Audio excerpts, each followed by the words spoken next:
Now let's install Python on this brand new Mac system.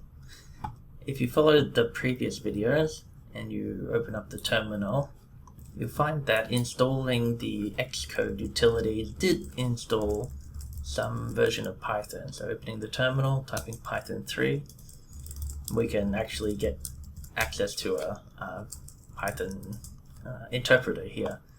But this is very old Python, and actually using this for data science is highly not recommended because other software kind of relies on this specific Python being set up in the way it is. So if we start messing with it, it might break other bits of the system that we're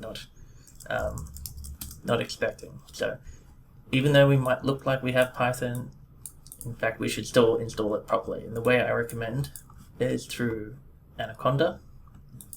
So we just go to Google, search for Anaconda, and we don't want Australia's best outdoor and camping store. We're not those kind of people, obviously, if you're following this video. We go down to here, the anaconda.com, download Anaconda distribution. Now this is how to describe it? It's like a whole distribution of Python, and it packages in some of the standard data science utilities for Python. So it's, I believe, the easiest way to get started with Python data science on your own computer. Here, I'm just going to click skip registration. Look at the distribution installers. And I'm on a Mac. I have this is an M1 Mac, so Apple Silicon. If I had an older Mac, wasn't M series, you go down to this Intel chip button down here and click on that. But I'll grab the graphical installer and just follow the prompts from there. It should be, the installation is pretty straightforward, like installing any other software. The main downside of Anaconda, well, there's two of them really. It's easy to install, but it installs a lot of stuff for you. So it tries to guess all the different things you might want to use inside your Python environment, and just comes with all of them. So installing the basic Anaconda gives you a few gigabytes worth of stuff on your hard drive.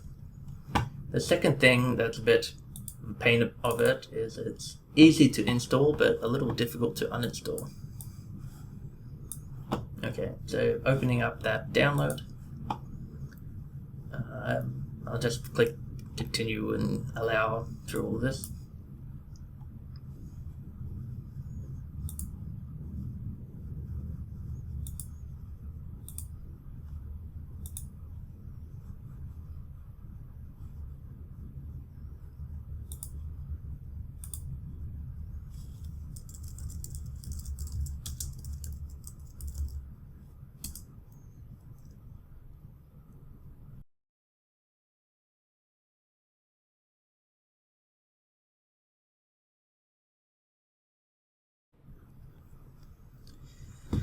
Okay, that took a lot longer than I expected. What's this? Everything you love. Okay, blah blah, ignore that. Okay, now it's installed. And we can, throw away the installer. Now, what did that do? Let's take a look inside our applications. I'm hoping to see, yes, Anaconda Navigator. So if we click on that, this is a GUI interface to Anaconda, and it will show us like what kind of packages we have installed and let us install new ones. Let me just load it on my second screen. Okay. Wow. Okay, a lot of pop-ups. Probably, yes, I'd probably update this if I were staying with Anaconda, but I won't do it now. I don't want AI help, not from Anaconda. Okay, and from here we can see some useful tools. So we'll be using Jupyter notebooks, and at least if you're students of mine in the AI course, we'll be using this a lot, and they come installed through Anaconda. I personally wouldn't use them in this way. I've gotten used to using a software called Visual Studio Code, and I'll show you how to set that up in another recording. But just to prove that we've got something installed here, we can open up this default Jupyter notebook. Close that down. Make a new notebook. Wow. Okay, this new Anaconda is really trying to get me to use all this AI and so on. Okay, now this is a Jupyter notebook where you can type in code into these cells, and then once you've got some code in there, to run it, you either press the play button, or what I pressed was Shift Enter just then, and we can see it's running Python code. Let's see what version. Okay, so Anaconda installed a very new version of Python. I would actually try to aim for 3.11 to be honest, but 3.12 is also good. And let's see what kind of packages are installed. So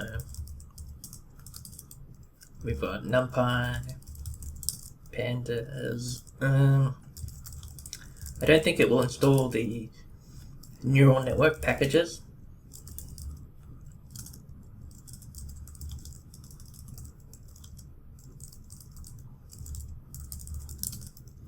So we'll have to install them manually, but it might have sklearn. No, didn't spell that right.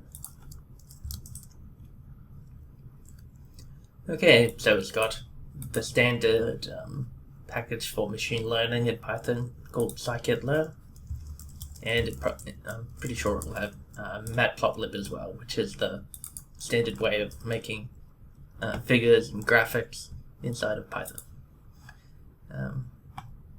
Okay, so that's running. I'll close that down.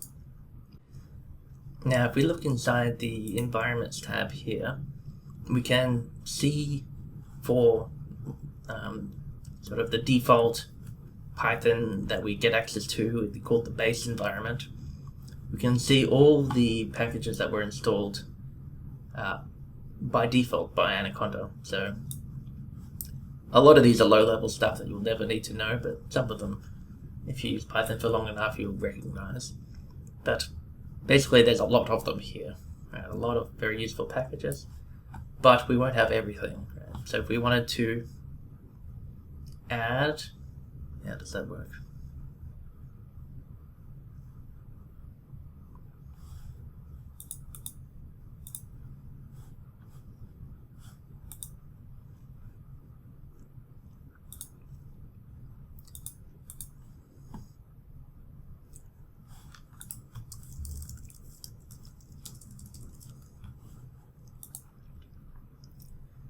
Okay, so if we wanted to add a new package, we change the filter from installed to all, and then we can start typing for it.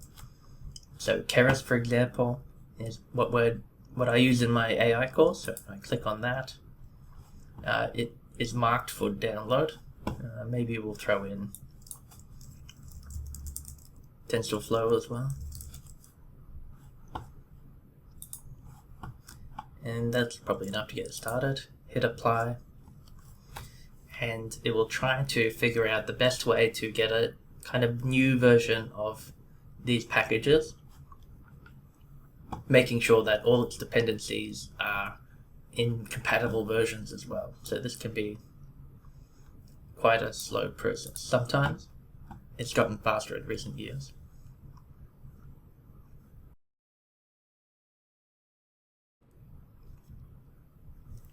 Okay, after a couple of minutes, those packages got installed, and maybe let's see another way to show that these are working. So, closing that down. If I make a new terminal window, I can see that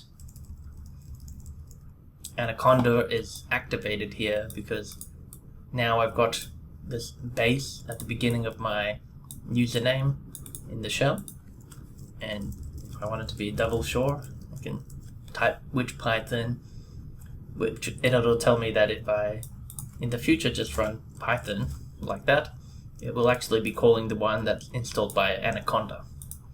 Okay, so if we call open Python, import TensorFlow, and all these packages take a while to load if for the very first time that you import them.